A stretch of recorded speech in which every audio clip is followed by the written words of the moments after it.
जो बीत गई सो बात गई। नमस्कार मित्रों, मेरा नाम है ब्रजेश मिश्र। मैं ज्योतिष और विज्ञान का छात्र आपका स्वागत करता हूं आपके अपने ही चैनल में। मित्रों, आज का प्रकरण है कि दिसंबर 2025 एक तो कैसा जाएगा वृषभ लग्न वृषभ राशि के लिए, और दूसरा दिसंबर 2025 इतना महत्वपूर्ण क्यों है 2026 के शुरुआत के लिए। मित्रों, हम सब जानते हैं कि जो बीत गई सो बात गई। समय बीत रहा है, हर एक सेकंड बीत रहा है, और जो बीत रहा है वो समय नहीं जीवन है। जीवन बीत रहा है। जीवन कैसे काटना है ये निर्णय हम ले सकते हैं, लेकिन होगा वही जो परमेश्वर चाहते हैं। कुछ संकेत ग्रहों नक्षत्रों के मिल जाते हैं कि इस समय पे क्या इम्पैक्ट क्रिएट होने वाला है, और लॉ ऑफ एंटेंगलमेंट से वो हमारे जीवन में फलीभूत होते हुए दिखते हैं। तो यही हम गणना करने की चेष्टा कर रहे हैं। 2025 कैसा गया, अच्छा गया, बुरा गया, उसका इवैल्यूएशन तो आप कर रहे हो। आप बैठ के बात कर रहे हो, खुद के साथ लिख रहे हो, और करना बहुत ज़रूरी है। एक चीज़ ध्यान रखिएगा, 2025 जैसा गया अगर वो अच्छा था तो चीज़ों को रिपीट करना है, वही हैबिट्स रिपीट करना है।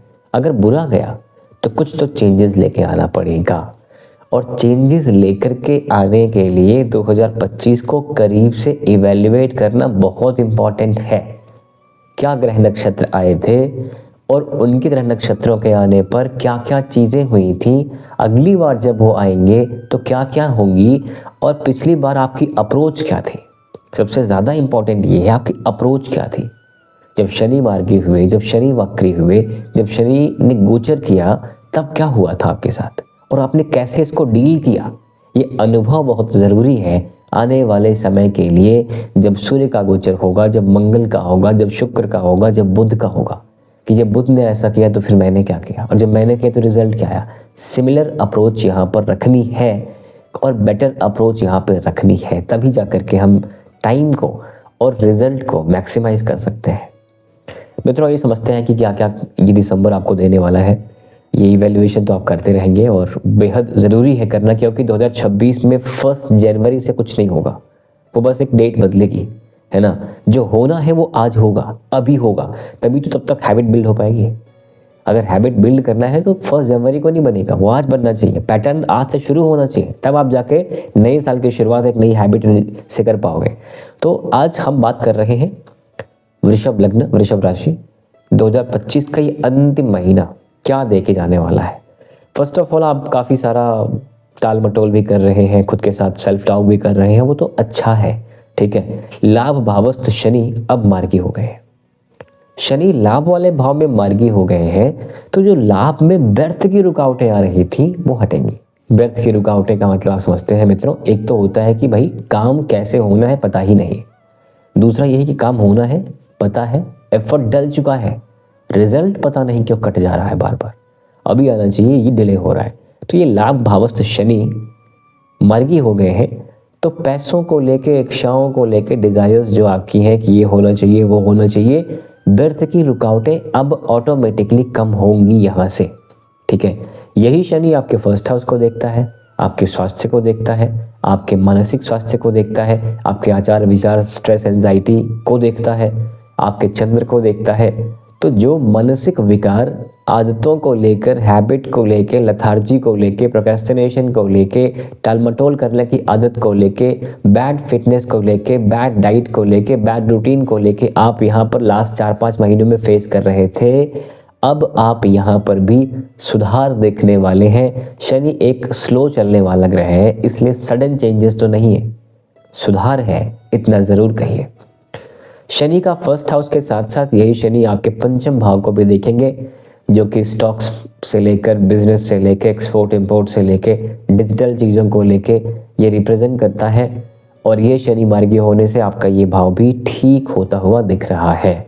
संतान को लेके, प्रेम को लेके, शिक्षा को लेके भी ठीक होता हुआ दिख रहा है। लेकिन एक चीज़ मान के चलें कि जो विद्यार्थी लोग हैं, अगर शनि का एस्पेक्ट वहाँ पर है, जो कि है, विद्यार्थी लोग ये ना समझे कि बिना पढ़े आप एग्जामिनेशंस क्रैक कर लोगे। शुभता इतनी आई है कि शनि रोकेगा नहीं, लेकिन मेहनत करोगे तब ही देगा। तो ये एक चीज़ ज़रूर है, ध्यान देने वाली बात है। प्रेम के लिए भी वही है, संतान के लिए भी वही है। एफर्ट डालेंगे तो रुकावटें कम हो गई हैं, ख़त्म हो जाएंगी धीरे धीरे, ठीक है। यही शनि आपके लिए 8, 9, 10 अष्टम भाव को भी देख रहा है। अष्टम भाव को देखना शनि के लिए इतना बुरा नहीं है। सडन चीज़ें यहाँ से होती हैं, सडन लॉसेस, सडन गेन होते हैं, पैतृक संपत्ति विवाद होता है, पैटर्नल एस्पेक्ट होता है, ससुराल पक्ष होता है, research, psychology, philosophy, medical industry होती है। जो लोग मेडिकल की प्रिपरेशन कर रहे हैं, पढ़ाई कर रहे हैं, उनके लिए ये शनि मार्गी होकर के लाभ देगा। जो रिसर्च के प्रति प्रतिबद्ध है उनके लिए ये शनि लाभ देगा। कोई विवाद हो, कोई कानूनी कार्रवाई की बात चल रही हो, प्रॉपर्टी इत्यादि को लेकर के, तो वो जो रुकावटें थी अब खत्म होके आपको यहाँ भी लाभ होती हुई संभावनाएं प्रकट हो रही हैं। ठीक है, शनि के बाद हम सिर्फ दिसंबर में सिर्फ शनि की बात तो नहीं कर सकते ना, अन्य ग्रहों की बात भी करेंगे। शनि के बाद हम बड़े गोचर में गुरु की बात भी करेंगे, राहु की बात भी करेंगे, केतु की बात भी करेंगे, साथ में आपके लग्न के लॉर्ड की भी बात की जाएगी। तो मित्रों, गुरु महाराज जो है धन वाले स्थान पर मार्गी होकर के आज से बैठ जाएंगे और ऐसा करके आप ये समझें कि वक्री हैं तो बहुत ज़्यादा सडन गेन तो नहीं मिलता वक्रत्व में, ठीक है, लेकिन ये वक्रत्व बहुत दिन का है नहीं। ये वक्रत्व जो है हटेगा और मार्च में ही लगभग खत्म हो जाएगा। तो ये वक्री गुरु दूसरे भाव में आए हैं तो वाणी को लेके, स्वास्थ्य को लेके, खान पान को लेके, कुटुंब को लेकर के थोड़ी झुझलाहट है, उसको सही करने का पूरा प्रयत्न करिएगा। एफर्ट डालना आपका काम है, होना नहीं होना आपके हाथ में नहीं है। एफर्ट डालिए कि चीज़ें बिल्कुल ठीक रहें। तो यहाँ से बैठ के गुरु महाराज ये करने वाले हैं, लेकिन गुरु की दृष्टियाँ बड़ी अच्छी मानी जाती हैं। तो गुरु आपके जॉब को देखेंगे, रोग को देखेंगे, रिपू को देखेंगे, ऋण को देखेंगे। 6th हाउस को जब ये देखेंगे, 6th हाउस पाप ग्रहों से अगर युक्त हो तो काफ़ी अच्छा है, शुभ ग्रहों से हो तो बहुत अच्छा नहीं माना जाता। तो गुरु महाराज जब आपके 6th हाउस को देखेंगे, 6th हाउस रोग रिपू ऋण का है, तो पहली चीज़ थोड़ा सा ना स्टमक को लेकर के, लीवर को लेके थोड़ी चिंताएं बनती दिख रही हैं। खान पान पे ध्यान दीजिएगा और डायबिटीज़ जिनकी उम्र हो गई, इनका वजन है, जिनको सिम्टम नहीं दिखे हैं, अब सिम्टम दिखने के योग बन जाते हैं, तो ये एक चीज़ ज़रूर ध्यान देने वाली बात होगी कि वक्री गुरु 6th हाउस को देख रहा है। इसके अलावा जॉब में तो अच्छी संभावनाएं ही प्रकट होंगी। जॉब के अलावा अष्टम भाव पे जहाँ पे शनि का एस्पेक्ट है वहीं पे गुरु का भी एस्पेक्ट है, राइट। तो द्विग्रही गोचर सिद्धांत से अष्टम भाव से संबंधित कार्य आपके होने के योग बढ़ जाते हैं। अष्टम भाव संबंधित कार्य क्या है? ऑकल्ट है, रिसर्च है, साइकोलॉजी है, फिलॉसफी है, लेखन है, गुप्त विद्याएं हैं, तंत्र है, पैतृक संपत्ति है, विवाद है, दूसरे की संपत्ति है, सडन लॉसेस, सडन गेन का भाव है। तो ये सारी चीज़ें, एक्सीडेंट का भाव भी है, तो ये सारी चीज़ें ज़रूर ध्यान दीजिएगा। कुंडली में गुरु और शनि अगर अच्छे हुए तो सिर्फ पॉजिटिव ही आप देखने वाले हो। कुंडली में शनि गुरु अगर बुरे हुए तो नेगेटिविटी ज़रूर कहीं ना कहीं से आएगी इन सारे भावों को लेकर के, ठीक है। गुरु महाराज अष्टम के अतिरिक्त आपका 10th भाव भी देखेंगे, करियर का एस्पेक्ट है। एक तरह से स्थिति काफ़ी शुभ है। गुरु ने आपके जॉब को भी देखा, गुरु ने आपके कर्म को भी देखा, करियर को भी देखा, जॉब को भी देखा। ये स्थिति शुभ ही मानी जाएगी जॉब के पर्सपेक्टिव से एंड करियर के पर्सपेक्टिव से। हालांकि राहु वहाँ पर स्वनक्षत्र आकर के करियर में बैठा ज़रूर है और ये अगले 6-7 महीनों तक वहीं बैठा हुआ है, तो राहु अपना पीक लेकर के आएगा। लेकिन वृषभ राशि जो बेसिकली सुख समृद्धि वाली राशि होती है, भोग वाली राशि होती है, मालिक शुक्र होते हैं, उसके लिए राहु बुरा नहीं होता है ना। शुक्र से राहु के इतने बुरे संबंध नहीं है। केतु दिक्कतें करता है, राहु नहीं करता। तो शुक्र की स्थिति बड़ी इंपॉर्टेंट हो जाती है। वर्तमान में शुक्र तो फिर भी ठीक स्थिति में ही है, लेकिन इसके बाद शुक्र महाराज अष्टम में जाएंगे और अष्टम में लग्न के लॉर्ड का जाना स्वास्थ्य के प्रति चिंताएं प्रकट कर देने वाली बात होती है।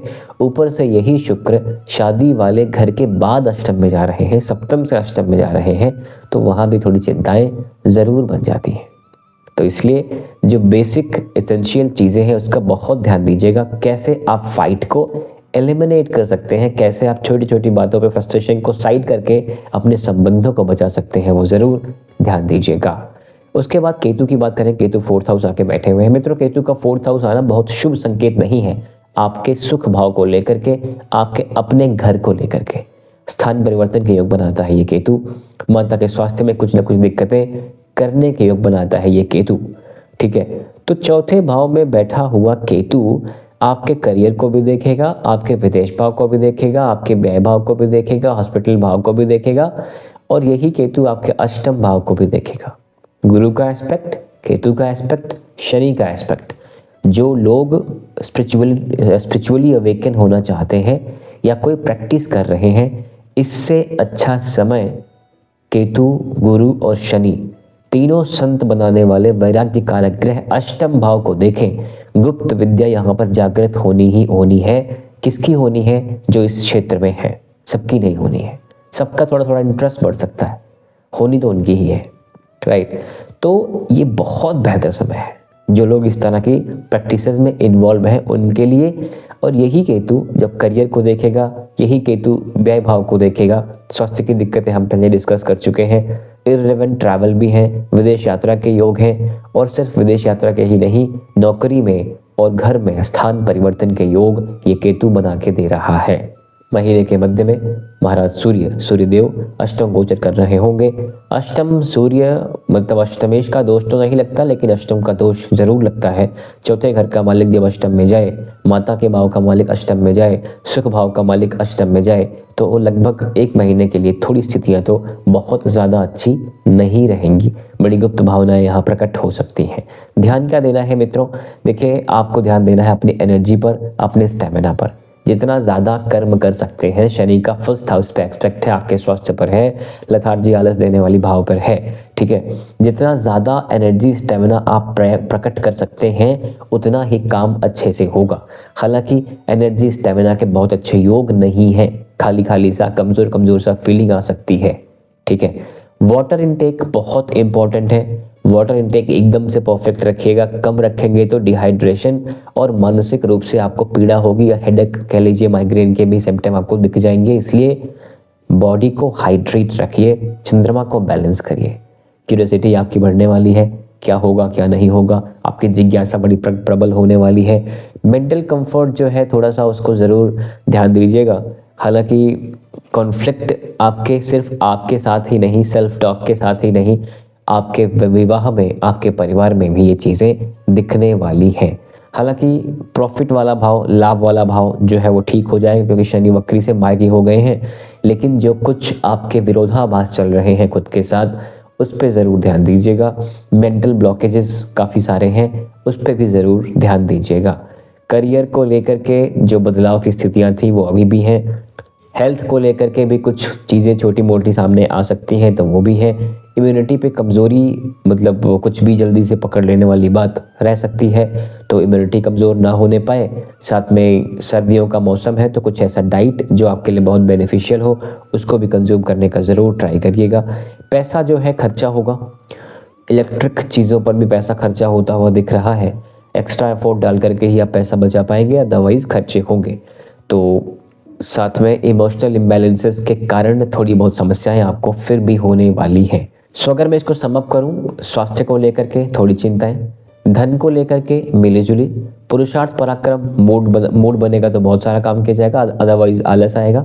चौथे घर को लेकर के स्थान परिवर्तन के योग है, किसी के लिए शुभ, किसी के लिए अशुभ। जो लोग स्थान छोड़ना चाहते हैं उनके लिए शुभ, जो नहीं छोड़ना चाहते उनके लिए अशुभ है। पंचम भाव को लेकर शनि का एस्पेक्ट मेहनत कराएगा और एजुकेशन में असिस्टेंस करेगा, रिजल्ट ला करके देगा। लाभ को लेकर के चीज़ें पहले से बेहतर हुई हैं। कर्म को लेके, करियर को लेके अभी भी मानसिक उलझन बनी हुई है। भाग्य भाव का बहुत ज़्यादा साथ तो नहीं मिलेगा, लेकिन फिर भी मेहनत करेंगे तो ज़रूर मिलेगा, क्योंकि भाग्येश जो है शनि महाराज अब मार्गी हो गए हैं। अष्टम भाव में सूर्य चले जाने से फोर्थ हाउस को लेकर के, कुछ पैतृक संपत्ति को लेकर, सुख भाव को लेकर, पारिवारिक कलह की स्थितियां थोड़ी बन सकती हैं, इसको ज़रूर ध्यान दीजिएगा। आपके लग्न के लॉर्ड अष्टम में जाएंगे, थोड़ी स्वास्थ्य की चिंताएं भी बनेगी, उधर भी ज़रूर ध्यान दीजिएगा। तो ये मोटा मोटा क्रक्स है। अब क्या है मित्रों, क्या उपाय है, क्या कुछ कर सकते हैं, क्या ज़रूरी है? पहली चीज़, आपका सेल्फ टॉक जो नेगेटिव हो चुका है, नकारात्मकता से भरे हुए हैं, उसको ठीक करने का पूरा प्रयत्न करिएगा, ठीक है। प्रयत्न करने का बहुत सिंपल सा मतलब है, 25 कैसे निकला और 26 कैसे निकालना है, पेन पेपर पे लेके बैठिए, दिमाग में नहीं, इधर बहुत लोड मत दीजिए, ठीक है। उसके बाद प्लान बनाइए, क्या कर सकते हैं क्या नहीं, और नियतम कुरु कर्मत्वम कर्म जायो ही कर्मणि, नियत कर्म करिए, होना नहीं होना अपने हाथ में है नहीं, राइट। क्योंकि आपका एक बड़ा लंबा चला आ रहा है प्रारब्ध, 11.5 बिलियन सालों से आप यहाँ अन्य योनियों में जन्म ले रहे हो।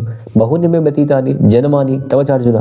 तो अन्य योनियों में जन्म लेने के कारण कौन से योनि का कितना कर्म बचा हुआ था आज नहीं पता, क्योंकि हम बैठे कहाँ पे हैं, मूलाधार पे। अनहद की तरफ आएंगे तब तो सुन पाएंगे, समझ पाएंगे ना कि क्या चल रहा था पीछे। जब तक नहीं करते नहीं पता होगा। तो जो भोगना है वो भोगना है, उसको बदल नहीं सकता। उपाय कुछ बहुत इंपॉर्टेंट ये है कि भोगने की क्षमता प्रकट हो जाएगी, जागृत हो जाएगी। तो मानसिक रूप से तैयार रहिए, डीप ब्रीदिंग करते रहिए, प्राणायाम करते रहिए, भगवान शंकर का जलाभिषेक करते रहिए।